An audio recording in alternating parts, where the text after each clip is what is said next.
আপনাদের পরিচয় দিতে দিতে বাসায় চলে এলাম। ভাড়া মিটিয়ে বাসার দরজায় কলিং বেল দিলাম। তখন একটা ছেলে এসে দরজা খুলে দিল। বয়স 10 বছর হবে হয়তো।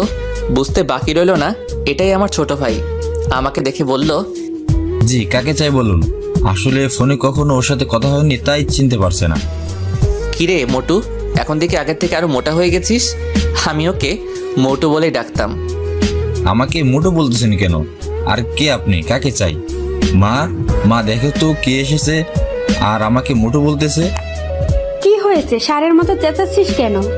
আর এখন কে আসবে, তাও এই ভর দুপুর বেলা? ওই মোটু, আমি তোর বড় ভাই ফাহিম। কি, তুমি আমার বড় ভাই? কিন্তু ভাইয়া তো বিদেশে। মা দেখে যাও, ইনি বলছেন ইনি নাকি ফাহিম ভাইয়া। কি আবল তাবল বলতেছিস?